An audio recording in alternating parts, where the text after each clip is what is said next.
Assalamualaikum warahmatullahi wabarakatuh. Alhamdulillah wassalatu wassalamu ala Rasulillah wa ala alihi wa sahbihi wa man tabi'ahu wa mawalah.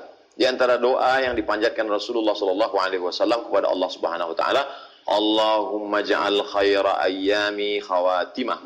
Ya Allah, jadikanlah hari terbaikku adalah hari yang terakhir.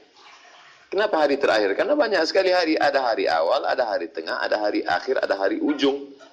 Ada orang yang hidupnya di awal itu, na'udzubillah, lahir di tengah keluarga prostitusi, bapak pemabuk, judi, narkoba, di lingkungan yang tidak baik. Tapi kemudian dalam perjalanan hidupnya, sampai suatu ketika dia mendengar ada orang yang berbisik ke telinganya, kamu kan akan mati. Rupanya satu kata yang tulus dari ikhlas, dari lubuk hati yang paling dalam, menusuk ke dalam tangkai jantungnya, sampai ke otaknya, sampai ke ubun-ubunnya, sampai ke sumsumnya, sampai di tengah malam terngiang di telinganya, kamu akan mati, akan bawa bekal apa? Lalu kemudian itu pula yang membuat dia bertaubat, dan akhir hayatnya adalah husnul khotimah. Baik. Yang na'udzubillah itu di awal hidupnya baik, disekolahkan di pondok pesantren, lingkungannya baik, tapi kemudian dalam perjalanan hidup, na'udzubillah, tersesat, lupa kepada Allah dan mati dalam keadaan su'ul khotimah. Yang paling kita inginkan adalah awalnya baik, tengahnya baik, ujungnya baik. Apa sebenarnya yang ingin diungkapkan Allah rahasia melalui kisah cerita husnul khotimah? Supaya yang banyak dosa jangan pernah putus asa. Putus belanja orang masih bisa hidup, putus beras masih bisa hidup 3 bulan, putus air masih bisa hidup 3 hari. Tapi kalau sudah putus asa, hanya 2 kemungkinan, mati atau mengikut bisikan setan. Oleh sebab itu maka yang banyak amal, yang rajin ibadah, sholat tahajud, sholat witir, sholat sunat isyraq, sholat awabin, sholat qabliyah, sholat ba'liyah, sedekah, zakat, wakaf, infak, banyak amalnya.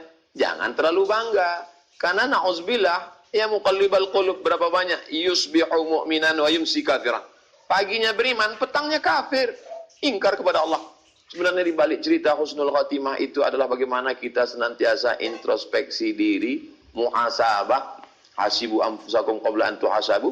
Yang banyak dosa jangan putus asa, karena boleh jadi di akhir hayatmu kalau engkau taubat nasuha, engkau dapat husnul khotimah. Yang sudah banyak amal jangan kepedean, jangan angkuh, jangan sombong, karena saya orang baik. Belum tentu. La yudkhilal jannata ahadakum amaluhu, kamu masuk surga bukan karena amalmu. Lalu kenapa? Illa iyataghammadani Allahu bi rahmatih, karena rahmat Allah, kasih sayang Allah. Justru dengan angkuh dan sombongmu itu lebih baik merasa diri banyak dosa sehingga melihat orang lain bersih daripada merasa diri ahli surga lalu melihat orang lain kotor penghuni neraka. Man tawadha'a lillah, siapa yang merendahkan hatinya karena Allah, illa rafa'ahu Allah, maka Allah akan mengangkat derajatnya. Di antara penyebab orang dapat husnul khatimah, syaratnya adalah istiqamah. Alladzina qalu rabbuna Allah, orang yang berkata Rabbku adalah Allah, tsumma istaqamu, kemudian dia istiqamah, tatanazzalu alaihimul malaikah, turun malaikat. Orang yang istiqamah itu ditolong oleh para malaikat. Tapi istiqamah tidak bisa, karena serigala akan menerkam kambing yang memisahkan diri dari jamaah. Ya ayyuhalladzina amanu, orang yang percaya kepada Allah, ittaqullah, tanamkan rasa takut kepada Allah, wa kunu ma'as shadiqin, bersama orang baik-baik. Kadang kita lupa, datang orang lain menasihati kita, wa tawasau bil haq, wa tawasau bis sabr. Ini salah, ini nggak benar. Letak peci kita saja kita tidak tahu kalau tidak diberitahu orang. Kadang langkah kita saja kita tidak tahu berapa banyak orang yang kesandung kalau tidak diingatkan orang. Ingat, lubang besar tidak membuat orang jatuh, tapi kerikil yang kecil membuat orang terpeleset.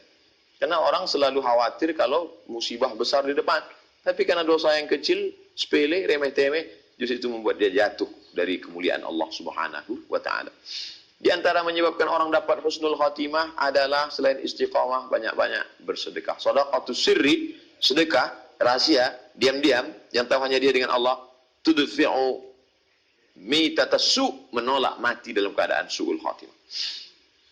Orang yang istiqamah beribadah, baik dalam senang maupun susah, baik dalam lapang maupun sempit, tatanazzalu alaihimul malaikah, turun malaikat kepada mereka. Apa kata malaikat? Allah takhafu, jangan kau takut, wala tahzanu, jangan kau sedih. Karena ternyata orang yang mau mati sakaratul maut itu ada 2 perasaan. Pertama takut, kedua sedih. Takut masa depan, sedih masa lalu. Sedih meninggalkan anak, sedih meninggalkan keluarga, sedih. Takut sakaratul maut, takut malaikat mungkar nakir, takut malaikat, takut titian siratal mustaqim. Tapi insya Allah orang yang istiqamah Allah berikan dia malaikat berkata, wa abshiru bil jannati allati kuntum tu'adun, masuklah ke dalam surga yang dijanjikan Allah Subhanahu wa taala. Jaga jamaah, pertahankan istiqamah, berakhir dengan husnul khatimah. Semoga bermanfaat. Terima kasih. Wassalamualaikum warahmatullahi wabarakatuh.